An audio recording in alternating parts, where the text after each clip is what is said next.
구약성경 룻기서 1장 1절에서 5절까지입니다. 룻기를 누가 기록했느냐 알 수가 없습니다. 때는 언젠가 하면은 이스라엘 역사에 있어서 아주 혼란하던 사사기 말기 시대, 하나님께서 약속하신 가나안 땅을 받고 여호수아가 죽고 나서 400년 동안 주변에 있는 이방 나라의 침략을 받고 계속해서 고통을 받던 그런 시기입니다. 이제 어둠이 물러가고 빛이 다가오는 그런 시기, 그때가 바로 룻이 살았던 때입니다. 룻은 이방 여자입니다. 그리고 과부입니다. 이 성경에 이 룻기가 들어있다는 사실은 아주 특별한 은혜라고 생각합니다. 저는 개인적으로 룻기를 아주 좋아합니다. 왜냐하면 룻기는 역전의 드라마입니다. 마라의 쓴물이 광야에서 단물이 된 것처럼 역전이 된 겁니다.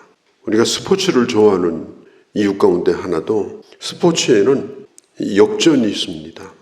끝까지 가봐야 합니다. 졌다고 끝난 것이 아닙니다. 인생에도 마찬가지입니다. 몇 번 똥볼도 차고 자살골도 차고 또 실패도 하고 그렇다고 해서 인생이 끝난 것이 아니에요. 역전의 신비가 남아 있습니다. 특별히 하나님을 믿는 사람들에게는 이런 은혜를 하나님이 준비해 두셨습니다. 이걸 깨닫고 이걸 기대하고 하나님의 사람으로 어떻게 사느냐, 이게 대단히 중요한 것입니다. 룻기는 사랑의 이야기입니다. 아주 귀한 한 남자와 이방 과부였던 룻의 사랑 이야기. 그런데 이것은 아주 비천한 처지에 있던 사람을 사랑하시고 구원하시는 하나님의 사랑의 이야기가 바로 이 룻기서의 기록입니다. 이 룻기서 마지막에 보면 이 다윗의 족보가 나옵니다. 4장 22절에 오벳은 이새를 낳고 이새는 다윗을 낳더라. 이 짧은 이 족보의 기록은 매우 중요해요. 왜냐? 이 하나님의 구원의 역사를 이루는 그 매듭, 그 다리의 역할에 중간중간에 누가 있었느냐? 여인들이 있었습니다. 그리고 그 여인들이 아주 좋은 집안의 여인들이 아니었습니다. 좀 이방인들이었습니다. 이 룻도 마찬가지입니다. 그 당시는 유대인이랄지라도 여인들은 사람의 수에 들어가지 않았어요. 그런데 이방 여자다. 이건 아예 사람도 아닙니다. 그러던 시대에 하나님께서 이 룻이라는 한 여인이 오늘 4장에 있는 것처럼 예수님의 흔히 말하는 라인, 메시아의 라인에 들어가게 되었다. 이건 대단한 사건입니다. 그런 의미에서 이 룻기는 아주 매우 중요한 거예요.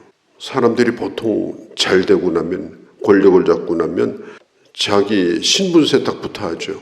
그래서 백두열통이니 이런 얘기 하지 않습니까? 그런데 성경은 하나님의 아들을 이 땅에 보내셔서 구원하시는 그 구원의 역사, 구원사에 하나님은 이방 여자도 거기에 라인에 들어가 있다. 그 다리를 연결하는 매우 중요한 역할을 하고 있다. 아무리 보잘것없는 조상을 가진 가문이랄지라도 하나님은 위대하게 쓰신다. 그걸 룻기가 기록을 하고 있는 것입니다. 우리가 성경을 볼 때 자세히 보는 것도 중요합니다. 현미경으로 보듯이 연구도 하고. 그런데 우주를 먼 곳에서 보아야 별들이 보이고 은하수도 보이고 그런 것처럼 우리가 나무 한 그루를 자세히 보는 것도 좋지만 그 나무가 이루고 있는 산을 보고 숲을 보는 것도 중요해요. 성경을 보게 될 때 이게 아주 중요한 거예요. 대개 이 룻기가 언제 인기를 얻느냐? 5월달이 되면 인기를 얻습니다. 그래서 부모에게 효도하라, 좋은 가정을 이루어라, 이런 스토리로 많은 설교자들이 설교를 합니다. 물론 그것도 좋습니다. 그러나 이 룻기에서 아주 중요한 것은 뭐냐? 하나님의 구원의 역사입니다. 특별히 이 복음이 유대인에게만 증거될 복음이라면 이 룻 같은 여자를 하나님의 족보에 넣지 않았을 겁니다. 복음은 땅끝까지 모든 민족이 다 들어야 될 복음이고, 그리고 반드시 하나님의 구원의 역사가 땅끝까지 미칠 거다 하는 것을 하나님이 계획했기 때문에 이 룻이라는 이 여자를 이 족보에 넣게 되었다 하는 것입니다. 이 룻기는 85절로 되어 있어요. 요즘으로 말하면 유튜브의 이 쇼트와 같은 쇼트 스토리입니다. 아주 짧은 얘기입니다. 그런데 아주 많은 이야기를 담고 있는 책이 바로 룻기입니다.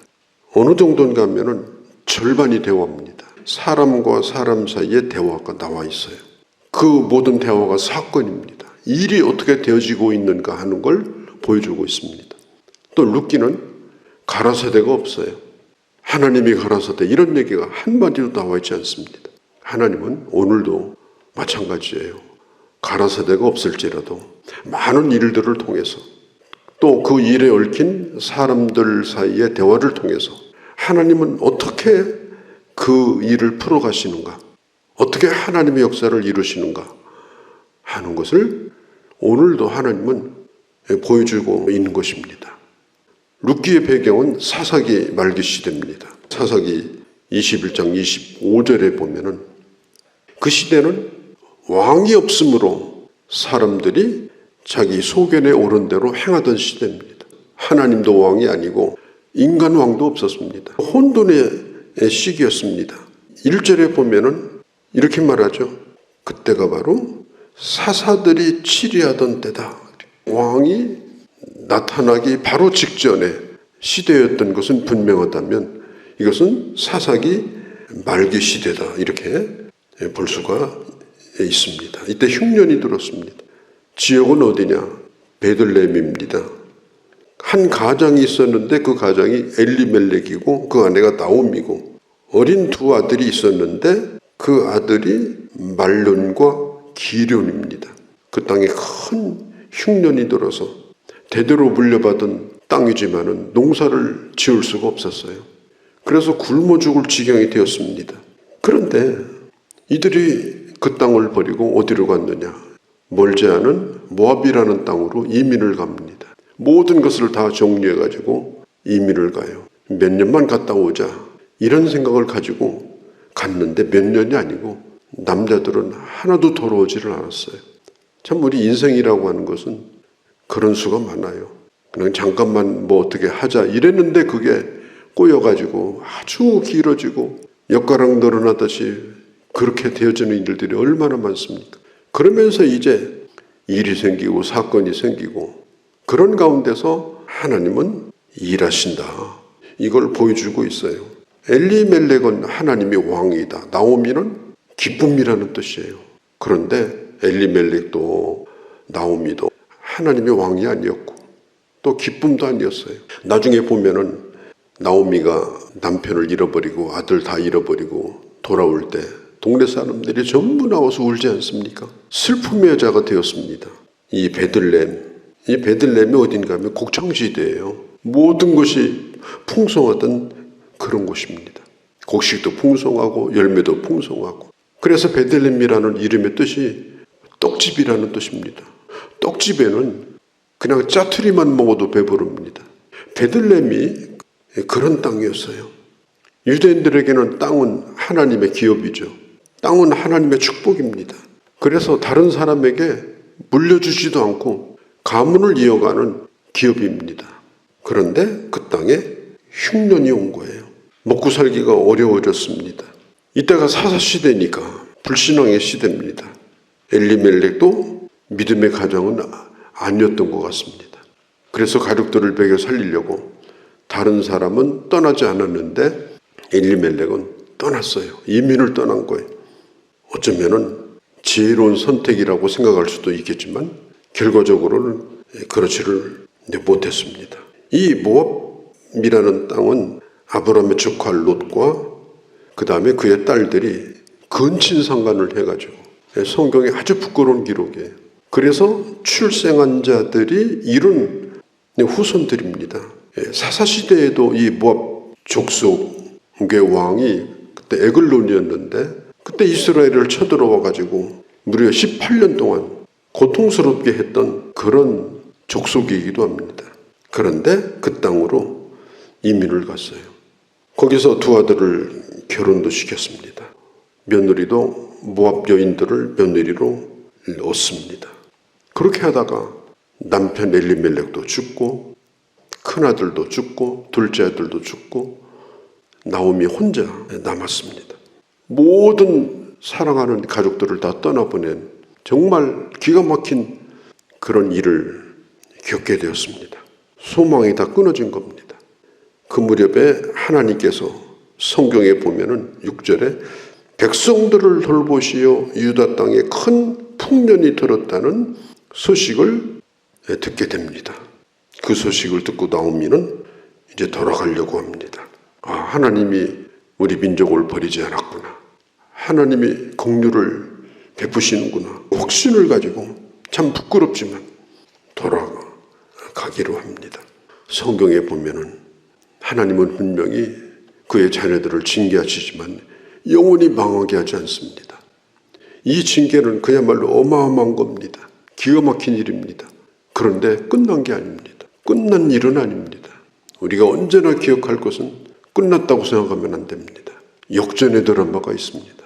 하나님의 숨겨두신 유명한 은혜, 구약에는 그걸 헤세드라고 말해. 헤세드의 은혜가 있습니다. 사람의 동정이 아니에요. 헤세드의 은혜. 하나님이 그의 백성들에게 베푸시는 은혜. 그 은혜가 있는 안에는 끝난 게 아니에요.